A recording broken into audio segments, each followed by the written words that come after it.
নমস্কার, নবদিগন্ত টিপসে আপনাদের স্বাগতম।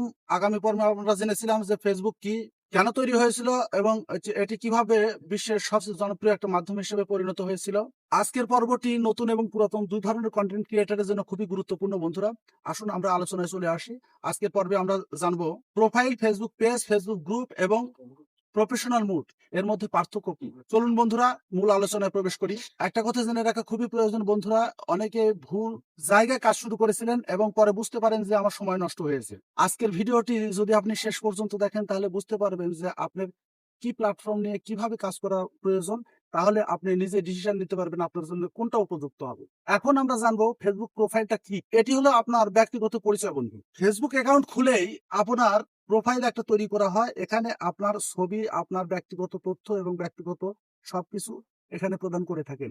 যারা শুধু বন্ধু বান্ধব, আত্মীয় স্বজন সবার সাথে ব্যক্তিগতভাবে যোগাযোগ রাখতে চান, তাদের জন্য ব্যক্তিগত প্রোফাইল খুবই প্রয়োজন বন্ধুরা। যদি আপনি এই প্ল্যাটফর্মে একজন কন্টেন্ট ক্রিয়েটর হতে চান, তাহলে ব্যক্তিগত প্রোফাইল আপনার জন্য না।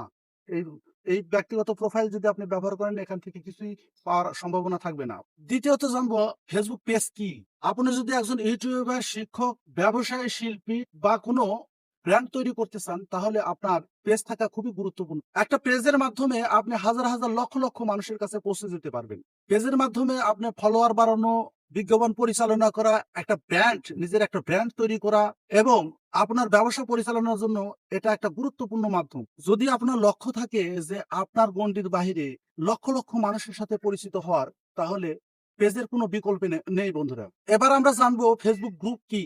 একটা গ্রুপের মূল উদ্দেশ্য হচ্ছে কমিউনিটি তৈরি করা, অর্থাৎ একত্রিত ভাবে একে অপরের সাথে বন্ধুত্ব তৈরি করা। এবার ধরুন যে আপনি একটি কীর্তন প্রেমিক, কীর্তন প্রেমিকেরা একটা গ্রুপ খুলেছে, সেখান থেকে একটা কীর্তন সম্পর্কে বিভিন্ন ধরনের মতামত এবং ধর্মীয় বিষয়ে বিভিন্ন আলোচনা এই গ্রুপের মাধ্যম দিয়ে সম্পাদন হবে। অর্থাৎ সেখানে একটা মানুষ তার নিজের মতামত প্রদান করতে পারবে এবং একে অপরের সাথে তার মনের ভাব আদান প্রদান করতে পারে। তাই এখানে আলোচনা এবং শেখা, একটা সক্রিয় কমিউনিটি গড়ে তুলে ফেসবুক। এবার আমরা জানবো প্রফেশনাল মুড কি। তাহলে আসুন বন্ধুরা, আমরা প্রফেশনাল মুড সম্পর্কে আলোচনা করি।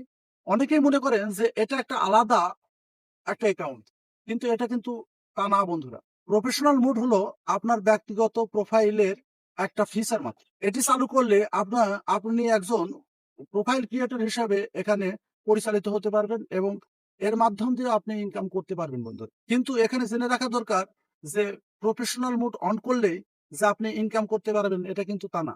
আপনি যদি প্রফেশনাল মুড অন করেন, তাহলে আপনি ফলোয়ার বাড়াতে পারবেন, আপনার ব্যক্তিগত ফিচার গুলো এখানে দেখতে পারবেন, আপনি যে পোস্ট করেছেন সে পোস্টের পারফরমেন্স দেখতে পারবেন এবং ক্রিয়েটরদের থাকা বিভিন্ন ফিচার ব্যবহার করতে পারবেন বন্ধুরা। যারা নতুন কন্টেন্ট তৈরি করেছেন, আলাদা কোনো পেজ করতে চান না, তাদের জন্য প্রফেশনাল মোডের কোনো বিকল্প নেই বন্ধুরা। এবার আসি চারটার মধ্যে পার্থক্য। প্রোফাইল ব্যক্তিগত ব্যবহারের জন্য, পেজের কাজ হলো ব্র্যান্ড, ব্যবসা এবং বড় অডিয়েন্স তৈরি করার জন্য। গ্রুপের কাজ হলো কমিউনিটি তৈরি করার জন্য। আর প্রফেশনাল মোডের কাজ হলো ব্যক্তিগত প্রোফাইল থেকে আপনি ক্রিয়েটর হিসেবে কাজ করার সুবিধা পাবেন। বন্ধুরা, আজকের ভিডিও দেখে বুঝতে পারছেন যে প্রোফাইল, পেজ, গ্রুপ এবং প্রফেশনাল মুড কোনটি কোন কাজের জন্য ব্যবহার করা হয়। একটা কথা মনে রাখবেন, সঠিক জায়গা থেকে কাজ শুরু করলে অবশ্যই সফল হওয়া সম্ভব। ধন্যবাদ সবাইকে, ভালো থাকবেন।